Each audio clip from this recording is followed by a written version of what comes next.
This is for your non-invasive ventilator competency as well as for the monitor check. All right, so with the Vision BiPAP, there's an on-off switch, which you can't see in the video, but it is a white square button and it's underneath plastic. You turn it on, and it's going to do a system self-check. And you can also do an exhalation valve check as well.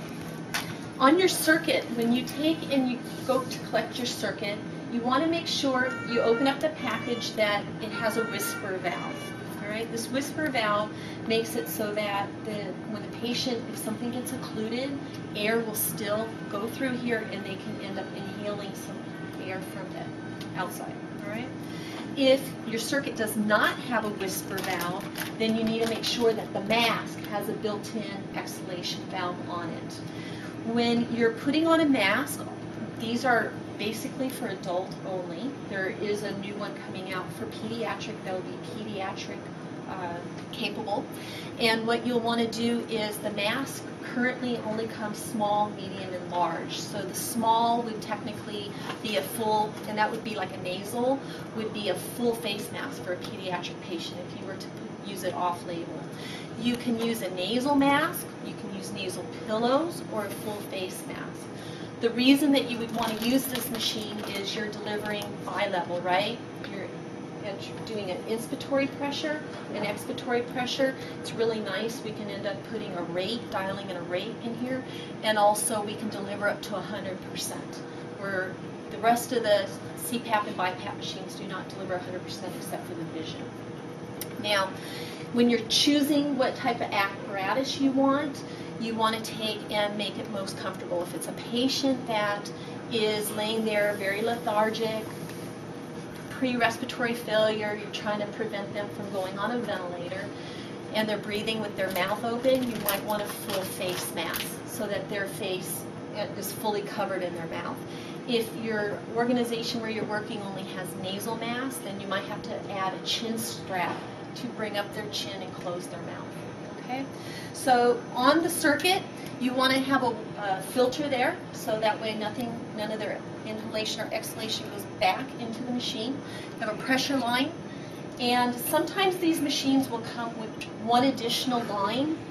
If it doesn't go to anything, just throw it away. That's how the manufacturer, so don't get confused on there. All right. So I'm ready to go. You can go ahead and test the exhalation port. If you're going to test that, you push the button, and it tells you to go ahead and to add an exhalation device into this circuit, which we don't have one on here. And then they want you to include it, and then you go ahead and push start test right here. But we're going to go ahead and we're going to cancel the test. And it won't let me, so let's just go ahead and start the test. There's no exhalation valve on here. So I'm not including that whisper valve, so what it's detecting is how much flow is going in there and how much patient leak. All right, test complete. I'm good to go. Now, when I do my monitoring, and I'm just going to hit alarm silence so you can hear me. When you set up your machine, it kind of goes out of order. Monitoring's the first one. You need to go to the second one, and that's parameters. That's where you're actually going to set up your machine. So your physician's going to write IPAP of how many centimeters of water pressure, their EPAP of how many centimeters of water pressure, and then if they need a rate. All right. As far as the rise time, we pretty much set that as therapists. This machine's set up at 0.2. You want to make it that it's most comfortable for the patient. As far as settings, you want to start if you have no orders and you're kind of seeing what they can handle, or if you do have settings, you want to start where the mask is about the IPAP, you set it about 2 to 3 centimeters, and then you keep increasing until you get it on the patient. That's for your competency. For exhalation, you go up by 2s. The easiest way to end up doing this machine is it's a 2-person job. You'll fit the mask on the patient.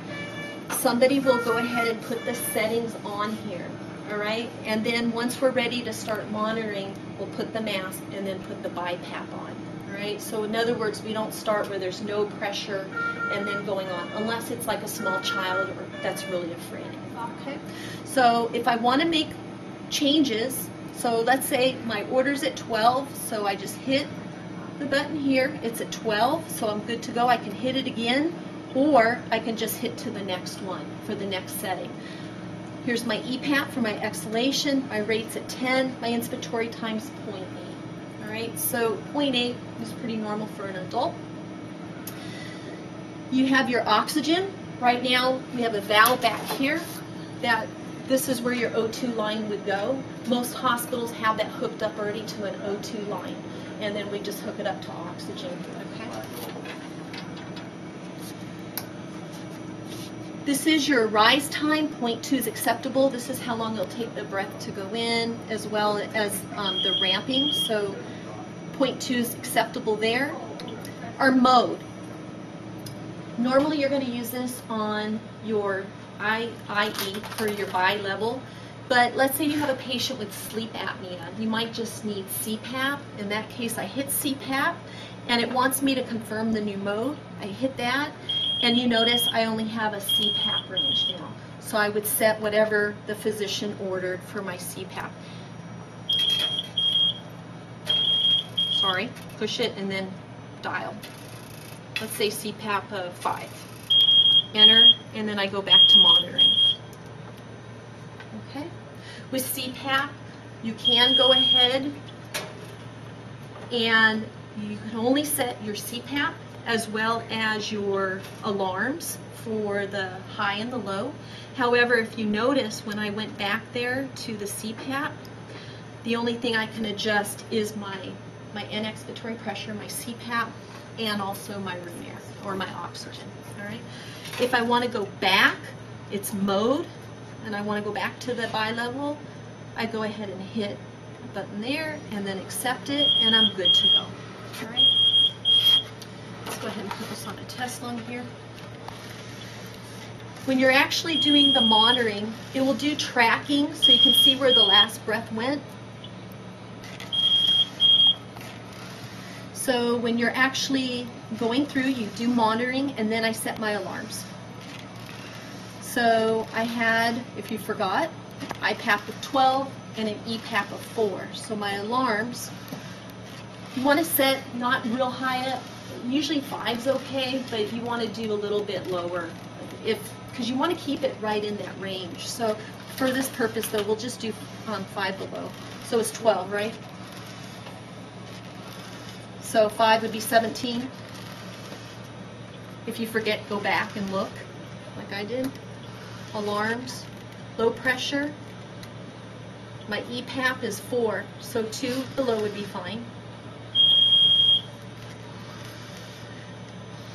This is the low pressure delay in seconds. Just leave it alone. 1's fine. Apnea, 20 seconds. So if I'm not breathing and giving it, taking the breaths, it'll alarm. The minute ventilation, if you're using this as a ventilator, you can go ahead and monitor that. I'll be really honest, in most cases it'll alarm a lot because it will vary a lot. So most of the time we'll disable that one unless we're using it as a ventilator. And then our high rate, my parameter is set at 10 and my high rate is set at 20. Now think about it, it's sort of like the ventilator, but these people, they're not being monitored on a ventilator. They might not have all the heart monitors and everything on them because this goes onto the floor. So with this one, I would make it a little tighter range. So 20 would be acceptable if I had a rate of 10. If you notice that they're breathing about 25, then you can go like 10 above, which would be about 35. Okay. And this one keeps showing an alarm. If you end up looking, it's hard to see. I don't know if you can zoom in, but it will actually give you your tidal volume for each breath that you're getting. Your minute ventilation we have disabled, so we're not showing anything. This is how many liters per minute we're getting. Our PIP, so we had it set at 12, right? We're only getting about 11 each, so that's one reason why we're getting an alarm. And then this is my, I can't see upside down, my eye time. My patient leak, it's saying here that I don't have any, I'm doing really good, but I still get an alarm, so go figure. And patient trigger, I'm triggering 67% of the time. Okay. The one thing that gets really frustrating with these BiPAP visions is it will alarm a lot. You have to really play with the settings. You might have textbook numbers that you want, but you need to just make it so it doesn't alarm. Patients that are not candidates is if they're totally with it, super high pressures, and because, you know, how would you like it? All this pressure coming into their face. You cannot feed a patient on this machine. No water, no food. They have to be taken off, put on a nasal cannula. I'm trying to think. A lot of hospitals will use this pre-intubation, but the thing is, if they're so bad, it's really hard to regulate them on this machine. It's much easier on a ventilator. In my experience is they don't tolerate this really well unless you're sitting there one-on-one and making little adjustments back and forth to make them comfortable. Okay? That's it.